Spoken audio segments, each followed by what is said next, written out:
Merci beaucoup. Bonjour à toutes et à tous. Donc, effectivement, je suis Philippe Moore, directeur produit de Didask. Alors, quand on fait des pitchs, on est souvent tenté d'inventer un problème. Mais en fait, en e-learning, c'est assez simple. Le problème, c'est comment on crée rapidement des formations efficaces, c'est-à-dire qui mènent à un réel impact sur le terrain. On peut imaginer beaucoup d'autres choses, mais grosso modo, c'est un problème, et c'est un problème qui n'est pas encore résolu. Ce qu'on fait généralement aujourd'hui en e-learning, on ne va pas se mentir, c'est on va mettre un parcours avec 90% grosso modo de transmission descendante et 10% peut-être à la fin de QCM, d'évaluation, de fin d'expérience. On ne le fait pas forcément juste parce que les outils ne permettent pas de faire autre chose, mais on ne le fait pas. On ne fait pas autre chose que ça. Et on sait en fait que ces formats-là, ce script, on serait tenté de dire, ne fonctionne pas. Il ne fonctionne pas parce que, en fait, ce qu'il faut pour obtenir un réel impact, c'est de partir des enjeux des apprenants. Et en fonction des enjeux des apprenants, le format pédagogique adapté n'est pas forcément le même. Par exemple, quand j'ai des préconceptions sur des sujets à déconstruire, peut-être que les formats descendants classiques, ils ne vont pas marcher pour moi. On va revenir là-dessus. Quand j'ai besoin d'être motivé également, je n'ai pas forcément besoin du même format. Quand j'ai besoin d'acquérir et de mémoriser des informations, peut-être que j'ai besoin de formats encore différents. Et on sait en fait, notamment grâce à la recherche en sciences cognitives, quels sont les formats qui sont efficaces pour mener à un véritable apprentissage, à une véritable transformation terrain. Le problème, c'est qu'on ne l'applique jamais, ou très peu. Pourquoi ? Parce que ça prend du temps. Créer des contenus de qualité, des expériences pédagogiques qui sont véritablement transformantes, ça prend du temps. Et par ailleurs, c'est très difficile d'adapter les formations qu'on fait à un contexte spécifique, selon la durée de formation ou la population ciblée. Et c'est pour répondre à ce problème de la difficulté de créer rapidement des formations efficaces que nous avons créé avec Didask la première intelligence artificielle pédagogique, et j'insiste sur le pédagogique, mise au point par des chercheurs en sciences cognitives qui visent à garantir un gain de temps et d'efficacité pédagogique. Et donc ce que je vais vous montrer, c'est d'abord quel genre de format justement on arrive à générer avec cette IA pédagogique, pourquoi c'est efficace, pourquoi c'est plus comme ça, entre guillemets, que devraient se passer les formations en ligne par rapport à aujourd'hui. Et ensuite, je vais vous montrer comment on fait. Je vais passer directement sur l'outil. Et donc d'abord, un petit bout d'expérience apprenant. Hop. Alors, là, je suis sur un parcours Didask en tant qu'apprenant. Et la première chose, c'est je vais avoir un test de positionnement, donc de l'adaptive learning, pour que chaque apprenant ait uniquement le ou les modules qui sont adaptés à son contexte, à son besoin. C'est important pour la motivation et c'est important aussi pour l'apprentissage, pour ajuster le niveau de difficulté à là où se trouve l'apprenant. Ensuite, je vais avoir des modules qui sont des modules potentiellement très courts, donc des unités de formation qui sont autour de 10-15 minutes. C'est ce qu'on appelle donc des modules chez nous. Et ces modules, ils sont pensés pour être efficaces sur le plan cognitif de bout en bout. Alors, ça passe par des petites choses, comme par exemple la présence d'un narrateur qui va s'adresser directement à l'apprenant pour lui faire des feedbacks. Mais ça passe surtout par cette notion chez Didask de granularisation. L'idée, en fait, qu'un module est composé d'un ensemble de courtes granules, dont chacune va correspondre à un objectif pédagogique précis ou un type d'activité précis qui va avec cet objectif. C'est un point et une manière de le traiter qui est efficace sur le plan pédagogique. Par exemple, vos apprenants, lorsqu'ils arrivent sur des sujets où ils peuvent avoir des idées reçues ou des représentations préexistantes, comme en vente ou en management, on sait de la recherche que les confronter directement à des informations descendantes, ça n'est pas forcément efficace. Et qu'il vaut mieux plutôt d'abord mettre vos apprenants face à une situation concrète qui leur parle du quotidien, leur laisser des choix plausibles qu'ils pourraient réellement faire en situation. Donc là, par exemple, une situation de vente où on a une cliente qui propose différents types, qui a un besoin clair, le vendeur qui propose une réponse en besoin. Et là, on demande à la personne, comment est-ce que vous réagissez par rapport à ça ? Qu'est-ce que vous feriez ? Qu'est-ce que vous en pensez ? Donc tout de suite, on met l'apprenant en action, on propose des choix qui sont plausibles. Et vous voyez, en fonction de chaque choix, ça c'est très important dans la démarche Didask et dans la démarche d'apprentissage efficace, je vais recevoir un feedback qui va m'expliquer pourquoi mon choix est approprié ou non. En fait, on va apprendre avec le feedback. Donc là, par exemple, vous voyez, certes, la cliente est pressée, mais est-ce que Leonardo, le personnage, peut proposer un produit spécifique avec le peu d'informations à sa disposition ? Et c'est via ce feedback que je vais apprendre. Et en fait, d'abord, je me confronte à mes propres représentations, et ensuite, derrière, je vais avoir le message, entre guillemets, à retenir de la situation, un encart qu'on appelle le récap chez nous, avec le message clé et les informations complémentaires. Ça, c'est ce qu'on appelle une granule d'exercice sur Didasque, et on a différents types de formats de granules exercices avec une variété d'exercices, mais qui sont toujours basés sur cette pédagogie un peu à l'envers, où on commence par mettre les gens en mise en situation, et ensuite on leur propose un feedback sur ce qu'ils ont fait, et seulement après, on apporte l'information. Mais c'est pas toujours l'enjeu. Parfois, l'enjeu, entre guillemets, cognitif, c'est de s'approprier des nouvelles informations, des choses qu'on ne savait pas du tout. Et donc là, effectivement, ce que préconise la recherche, c'est d'avoir des formats descendants, mais pas que. D'abord, il faut effectivement présenter l'information, et ça, on va le faire de manière digeste, avec différents formats. Par exemple, la solution d'IDAS va proposer ce format qu'on appelle l'analyse d'image, qui va graduellement mettre l'accent sur un schéma. Mais ensuite, on ne va pas s'arrêter là, on va avoir des activités qu'on appelle les flashcards, qui permettent de récupérer en mémoire les informations clés qui ont été vues à mémoriser. Donc soit, en fait, on va déconstruire mise en situation et ensuite apporter les éléments d'information, soit si on apporte les éléments d'information de zéro, on va mettre une flashcard derrière pour que les gens s'en souviennent.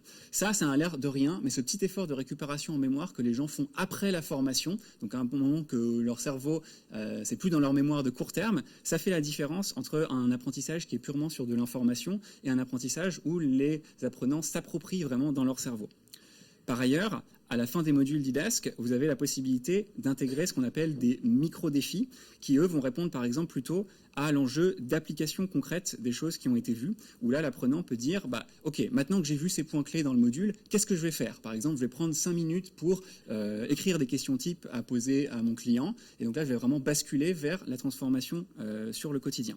Voilà, donc entre l'adaptive learning, les mises en situation, les flashcards, avec à chaque fois un feedback personnalisé et une approche pédagogique très granulaire, on a vraiment des formats pédagogiques qui sont riches et qui sont pensés de bout en bout pour un apprentissage efficace. Maintenant, la question, c'est des formats qui sont potentiellement plus exigeants parce qu'il faut définir clairement des objectifs pédagogiques et des enjeux, il faut proposer des activités interactives et du feedback, et donc comment on fait ? Et pour faire ça, ce qu'on propose, c'est un outil qui vous permet de créer très simplement justement des modules véritablement efficaces sur la base d'un contenu brut. Donc là, par exemple, je suis dans l'outil auteur, donc le back-office Didasque, et en fait, je vais par exemple, là je suis une entreprise, en l'occurrence c'est la nôtre, avec un texte interne sur la culture et les valeurs de l'entreprise pour faire comprendre un concept chez nous qu'on appelle l'ownership distribué, sur la manière dont on se répartit les tâches. Et donc ça, c'est une documentation, ça n'a pas été pensé justement pour être une formation, c'est de l'information brute. Avec Didasque, ce que vous pouvez faire, c'est tout simplement importer ce contenu brut et cliquer sur ce bouton « Générer un module ». Et ensuite, ça va procéder en plusieurs étapes. Première étape, ça va granulariser votre contenu. Ça va découper en fait votre contenu en objectifs pédagogiques pertinents pour l'apprenant. Soit des points clés à retenir, qui vont passer par de l'information puis des flashcards, soit ce qu'on appelle nous les erreurs pertinentes, des erreurs que pourraient réellement faire les gens en situation. Et ça va faire l'objet de granules d'exercice. Donc en fait, l'outil va générer sur la base de votre contenu une proposition d'abord de séquence pédagogique, parce qu'en fait la qualité et la pertinence va dépendre justement de cette séquence pédagogique, non pas des contenus qu'on veut transmettre, mais de qu'est-ce que l'apprenant a réellement besoin de savoir. Et donc on extrait en fait une proposition de séquence pédagogique. Alors vous avez des défauts, mais par exemple, si jamais vous voulez sélectionner vous-même un peu le type d'objectif que vous voulez mettre en avant, par exemple si vous voulez plus mettre l'accent sur un module de mise en application ou sur un module d'évaluation, vous allez avoir des séquences pédagogiques qui sont un peu différentes qui sont proposées. Donc vraiment, l'outil vous facilite la tâche et vous adapte la séquence pédagogique à vos enjeux. Vous pouvez varier aussi la durée, par exemple, du module que vous voulez générer ou donner des éléments de contextualisation, peut-être tutoyer l'apprenant, vous vous adresser à des enfants, différents types d'éléments. Et avec ce mix de fond brut, entre guillemets, et peut-être quelques indications de forme qui ne sont pas forcément obligatoires, ça vous génère un exemple de structure pédagogique, mais aussi une première version de ce à quoi pourrait ressembler chacune des granules de contenu. Donc par exemple, les granules descriptives courtes, à partir du texte, ça a généré un format avec d'abord une idée, 2 sous-idées illustrées, un exemple, un message clé pour rappeler l'essentiel, des questions élaboratives que l'apprenant pourrait se poser et directement la session de flashcard. Voilà. Donc, les contenus, ils sont déjà en fait préstructurés dans des champs qui sont pertinents sur le plan pédagogique et qui ont été un peu validés par la recherche sur comment est-ce qu'on peut articuler l'information de manière pertinente. Et de la même manière, l'outil va vous générer automatiquement sur la base de votre texte des exercices et notamment par exemple des mises en situation où vous allez avoir une situation concrète, différents choix, différents feedbacks qu'on va faire personnalisés en fonction de chaque choix et des messages clés à retenir. Et tout ça, c'est des formats qui vont être générés en fonction de, par exemple, ici, vous avez un format qu'on appelle exemple, où on va introduire l'information de manière inductive plutôt que déductive. Donc d'abord l'exemple et ensuite l'idée centrale. Et en fait, vous avez tout un tas de templates pédagogiques comme ça avec lesquels vous pouvez jouer et voir qu'est-ce que ça donnerait si je voulais retransformer la manière de présenter cette information pour que ce soit plus pédagogique de telle ou telle manière. Et donc vous avez la même chose avec les exercices, où vous pouvez générer des exercices, par exemple des mises en situation. Vous pouvez générer aussi des exercices un peu plus complexes. Vous voyez par exemple ici on a la liste, vous pouvez générer des QCM de connaissances, des questions vrai-faux, ou des exercices vraiment plus complexes comme par exemple l'analyse d'une situation qui a plusieurs paramètres et où il faut catégoriser l'impact de chaque paramètre sur la situation. L'outil va vous proposer des formats, entre guillemets, par défaut, en fonction de ce que vous avez mis en entrée, qui peut être du texte ou aussi d'ailleurs de l'audio. Donc en fait, l'expert, par exemple, peut expliquer, voilà le process RH chez moi ou voilà comment fonctionne cette machine. Directement, ça vient alimenter l'outil qui va générer la séquence pédagogique, les granules, les mises en situation. Je vais un petit peu, entre guillemets, jouer avec les différentes propositions.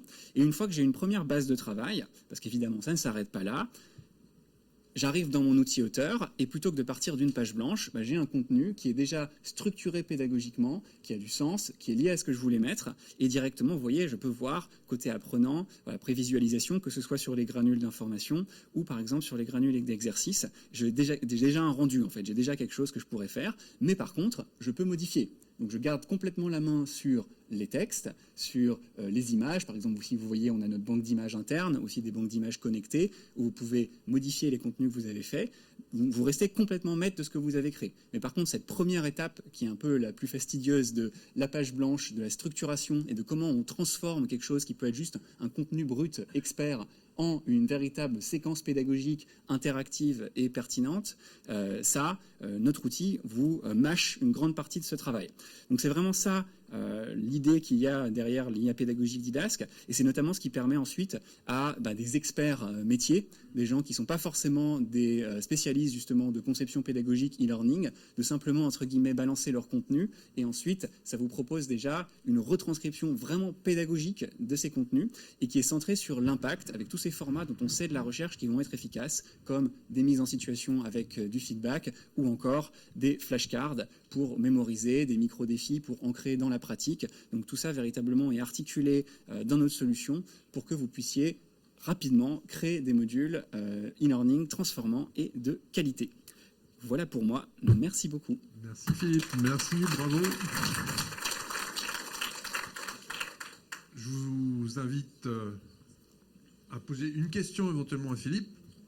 Et à voter. Et à voter en parallèle.